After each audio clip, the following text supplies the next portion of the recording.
Hi guys, ഒരു ചലഞ്ചിന് താല്പര്യമുണ്ടോ? Food ചലഞ്ചിന് ഒരു 20 സെക്കൻഡ് സമയം ഉണ്ടാവും. ഒരു പ്ലേറ്റ് പാനിപൂരി 20 സെക്കൻഡിനുള്ളിൽ കഴിച്ചു കഴിഞ്ഞാൽ 100 രൂപ തരും. ഇല്ലാന്നുണ്ടെങ്കിൽ നിങ്ങൾ കഴിച്ചതിൻ്റെ ക്യാഷ് ഞാൻ കൊടുക്കും. ഓക്കെ ആണോ? ഓക്കെ, നമുക്ക് ചലഞ്ചിലോട്ട് കിടക്കാം. നമുക്ക് സാധനം വാങ്ങിയിട്ട് വരാം. നിങ്ങൾ ഇവിടെ വെയിറ്റ് ചെയ്യും. അപ്പോൾ ഗൈസ്, നമ്മൾ സാധനത്തിൻ്റെ ബില്ല് അടിച്ചിട്ടുണ്ട്. നമുക്ക് സാധനം വാങ്ങിയിട്ട് അവർക്ക് കൊടുക്കാം ചലഞ്ചിന്. വട പ്ലേറ്റ് മേടാലോ, യൂട്യൂബ് വീഡിയോ ബായ്. ചെറിയ പ്ലേറ്റിലിട്ട് നമുക്ക് വലിയ പ്ലേറ്റ് വേണ്ടേ?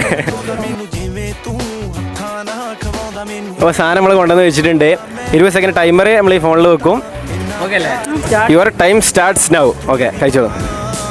ഇവിടുന്ന് നോക്കണമെങ്കിൽ ഒഴിച്ച് കഴിക്കാം, ഇല്ലാന്നൊക്കെ എങ്ങനെ വേണമെങ്കിലും കഴിക്കാം. 6 സെക്കൻഡായി, 7 സെക്കൻഡായി, 9 സെക്കൻഡ്, 10 സെക്കൻഡ്. സ്കൂളിൽ പഠിക്കുമ്പോ ഡാൻസിനും പാട്ടിനും ഒക്കെ ഞാൻ മിടുക്കിയായിരുന്നു. 12 സെക്കൻഡ്, 12 സെക്കൻഡായി. 5 സെക്കൻഡ് കൂടി, 5 സെക്കൻഡ് കൂടി. പെട്ടെന്ന് പെട്ടെന്ന് പെട്ടെന്ന് പെട്ടെന്ന് രണ്ടെണ്ണം കൂടി ഉള്ളൂ. എവിടെയോ എന്തോ ഒരു തകരാറ് പോലെ. ഓ ഗൈസ്, കുഴപ്പമില്ല. ഇവിടെ നോക്കാൻ പറ്റുന്നില്ലേ, വായിൽ കുത്തി നിറച്ചിട്ട്. ഓക്കെ അല്ലേ? വാഷ് ചെയ്തിട്ട് വെക്കോളൂ. അപ്പോൾ ഗൈസ്, അൺഫോർച്ചുനേറ്റ്ലി അവർക്ക് അത് ഫിനിഷ് ചെയ്യാൻ കഴിഞ്ഞില്ല. അപ്പോൾ ബാക്കിയുള്ളത് അവർ തന്നെ കഴിക്കാൻ പറഞ്ഞിട്ടുണ്ട്. അപ്പോൾ നമുക്കിനി വേറെ ആരോടെങ്കിലും ചോദിച്ചു നോക്കാം അതിന് താല്പര്യം ഉണ്ടോന്ന്. ഓക്കെ.